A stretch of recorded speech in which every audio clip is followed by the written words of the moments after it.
sommes à Kinshasa, capitale de la République démocratique du Congo. Mesdames et messieurs, merci de suivre Radio 7 Online pour vous informer. Et c'est l'heure, bienvenue dans ce journal. L'état de siège dans les provinces du Nord Kivu et de l'Ituri a été prorogé pour la 9e fois par les députés nationaux à l'Assemblée nationale.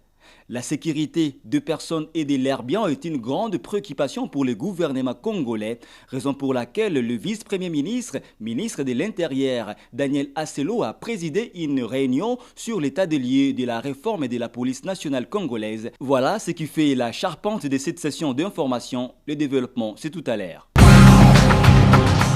Bienvenue, ouvrons cette édition du journal tout en nous rendant à l'hémicycle du Palais du Peuple où les députés nationaux ont voté pour la 9e fois la prorogation de l'état de siège sur une partie de la RDC. Suivez un extrait du ministre de la Justice devant les députés nationaux. C'est pour moi un honneur de me tenir du haut de cette tribune de l'Assemblée nationale pour vous présenter au nom du gouvernement de la République le projet de loi portant autorisation de la prorogation de l'état de siège sur une partie du territoire de la République démocratique du Congo. Honorable président de l'Assemblée nationale, honorables membres du bureau, honorables députés nationaux, comme l'on peut bien s'en rendre compte, la planification des opérations militaires, particulièrement dans un conflit armé de type guérilla que nous impose l'adversaire, exige pour sa mise en œuvre suffisamment de temps pour le déploiement des unités et des matériels de guerre appropriés. En dépit des contraintes de terrain, les résultats enregistrés se consolident progressivement. À titre illustratif, nous pouvons épingler la récente capture par nos forces de défense et de sécurité d'individus d'origine étrangère qui appuient techniquement et tactiquement les forces négatives. Par ailleurs, la nouvelle dynamique dans la recherche d'une solution définitive au problème d'insécurité dans la partie est de notre pays qui s'est installée entre le gouvernement de la République et les deux chambres de notre Parlement est une preuve éloquente de la volonté commune de ces deux institutions à mettre définitivement fin à cette guerre injuste. Honorable président de l'Assemblée nationale, honorables membres du bureau, honorables députés nationaux, les évaluations successives de l'état de siège, dont la dernière qui est en cours au niveau du Sénat, en est une autre illustration de la synergie d'action. Cela devrait continuer jusqu'à la victoire finale, le souhaitons-nous. Ainsi, nos forces de défense et de sécurité n'étant pas encore parvenues à anéantir complètement l'ennemi, il va sans dire qu'une nouvelle prorogation de l'état de siège s'avère indispensable à travers ce projet de loi que j'ai l'honneur de présenter au nom du gouvernement pour son adoption ce jour par votre Chambre. Restons du côté de la Chambre basse du Parlement où le speaker Christophe Mbosso Koudia-Mpwanga était en discussion avec les ambassadeurs de l'Union européenne sur la problématique qui est sur la désignation des animateurs de la CENI. Regardez. Nous avons été reçus par le président de l'Assemblée nationale, un petit peu dans le cadre des discussions que nous avons sur le dialogue politique. Le président de l'Assemblée nationale nous a longuement parlé notamment de la CENI, de la composition de la CENI, et en fait nous a expliqué un petit peu toutes les discussions qu'il y avait lieu pour la composition et la mise en place du nouveau bureau et de la nouvelle CENI, et nous avons bien sûr pris note avec intérêt de tous les sujets dont il nous parlait. Écoutez, nous sommes dans un dialogue politique, ce que je disais tout à l'heure avec la République démocratique du Congo, qui est prévu dans le cadre de nos accords internationaux, de la convention, de l'accord de Cotonou. Et puis nous avons donc ces discussions régulières. Nous respectons totalement la souveraineté de la République démocratique du Congo et nous sommes soucieux que les élections se tiennent dans les délais prévus par la Constitution congolaise. Et donc nous sommes disposés à accompagner la République démocratique du Congo si elle le demande pour la préparation et l'organisation de ces élections en respectant totalement la Constitution de la République démocratique du Congo. De la Chambre basse à la Chambre haute, la FAO plaide pour l'augmentation du budget alloué à l'agriculture en 2022. Elle a exprimé ses désirs lors de l'audience que les représentants a eue avec le président du Sénat, Modeste Bahatilou Kouebo. Suivez. Je suis venu exhorter le président du Sénat à faire tout ce qui est en son pouvoir pour que cette alliance soit mise en place, surtout que nous avons reçu une lettre du président de l'Assemblée nationale qui nous a demandé en tant que FAO d'accompagner la RDC. Le deuxième sujet que nous avons abordé, c'est le financement du secteur agricole. C'est un financement qui est très important parce qu'aujourd'hui, en RDC, nous sommes à peu près à 27 millions de personnes qui sont en insécurité alimentaire. C'est un chiffre beaucoup trop élevé qui est pratiquement inacceptable. Donc il faut absolument qu'il y ait des politiques, qu'il y ait des cadres, mais qu'il y ait surtout un financement conséquent pour accompagner ce secteur. Et en tant que parlementaires, nous savons le rôle que le Sénat et l'Assemblée nationale jouent quand il faut mettre en place la loi des finances. Comme je l'avais fait, comme quand j'avais rencontré le président de l'Assemblée nationale, je viens de faire la même chose, lui demander d'agir en faveur du secteur de l'agriculture et de la sécurité alimentaire dans la loi des finances. Tout à fait autre chose. Le Premier ministre Jean-Michel Sama-Lukonde a procédé jeudi 30 septembre à l'ouverture de travaux de la 3e session du dialogue politique entre la République démocratique du Congo et les pays membres de l'Union européenne. Nana Kankou pour les reportages. C'était en présence du président du Sénat, du représentant de l'Union européenne, de membres du gouvernement congolais, des ambassadeurs et chefs des missions diplomatiques des pays membres de l'Union européenne, ainsi que de plusieurs experts. Les travaux de ces dialogues devront porter sur 3 dimensions, à savoir la dimension gouvernance politique, économique et sécuritaire, la dimension environnement et gestion des ressources minières et non minière. Enfin, la dimension développement humain. Dans son discours d'ouverture, le Premier ministre Jean-Michel Sama-Lukonde Kyenge a commencé par saluer les efforts du président de la République, Félix Antoine Tshilombo Tshisekedi, dans la normalisation de la vie politique et diplomatique en RDC. L'ouverture de cette 3e session du dialogue politique entre d'une part la République démocratique du Congo et d'autre part les pays membres de l'Union européenne me donne l'opportunité d'apprécier à sa juste valeur les efforts entrepris par son Excellence, Monsieur le Président de la République démocratique du Congo, chef de l'État, Félix Antoine Tshisekedi Tshilombo, président en exercice de l'Union africaine, en vue de la normalisation de la vie politique et diplomatique de notre pays.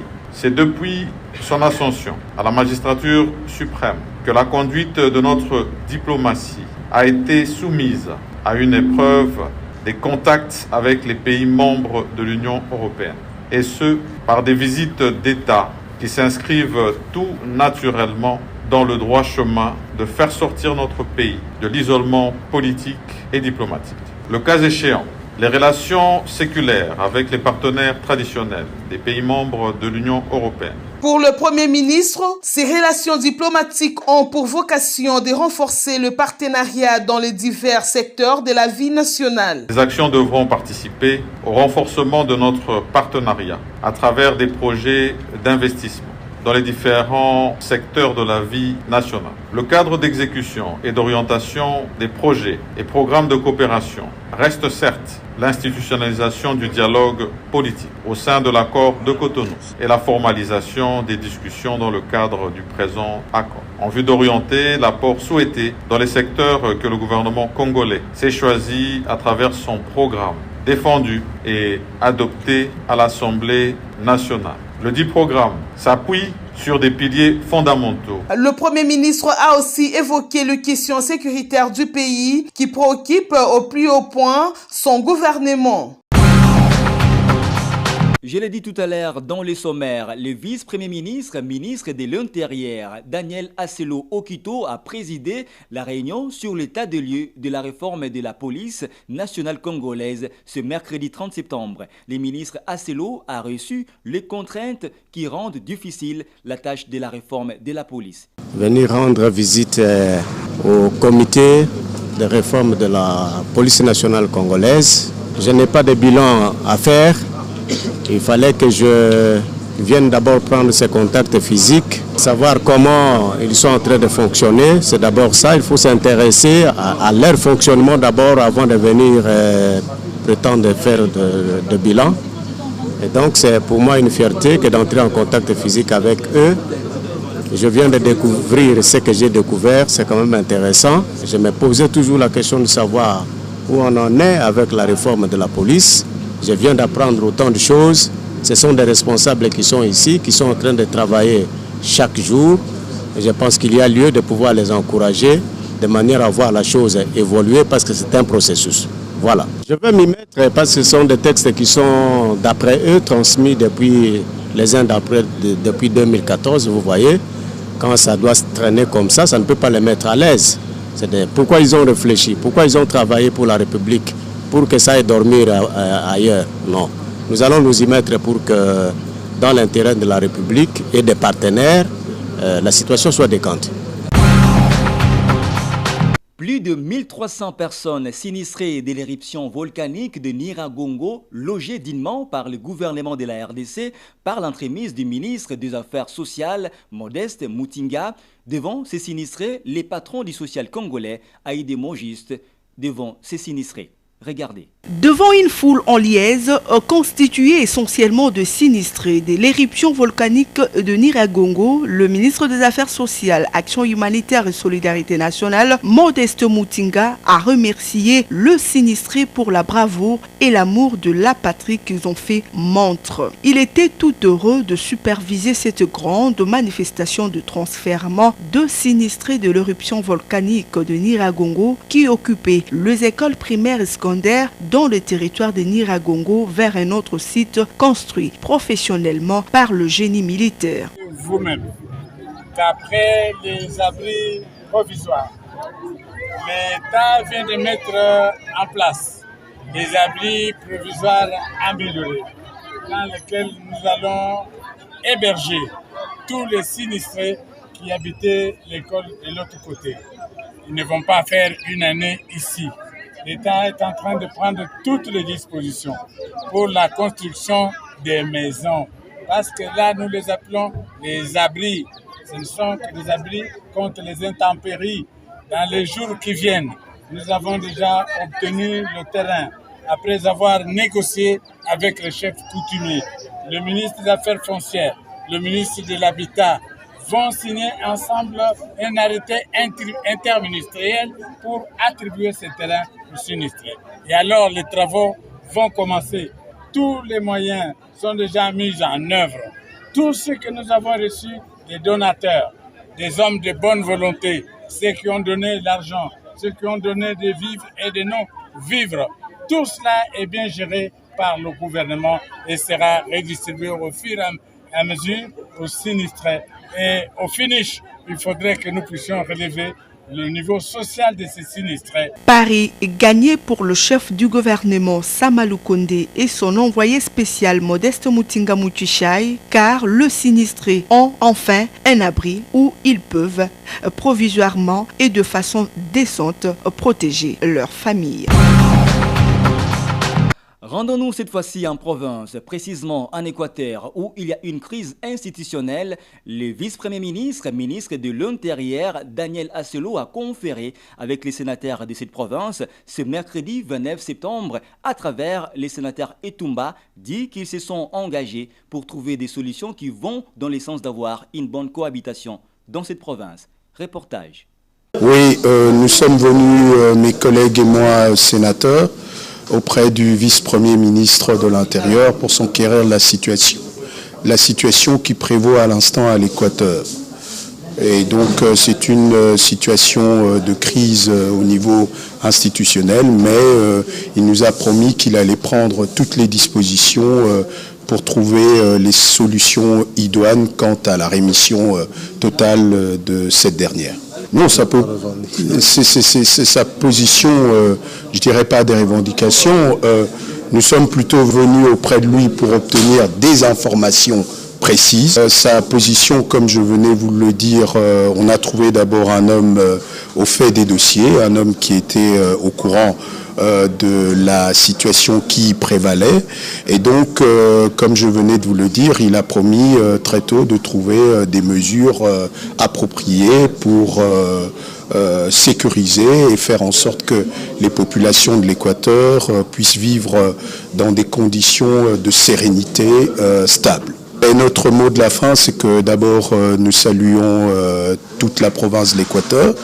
Elle doit savoir que les autorités en place, tant au niveau du gouvernement qu'au niveau du Sénat, sont engagées pour trouver des solutions, mais des solutions qui vont dans le sens du pacifisme et du rassemblement pour un développement continu de la province.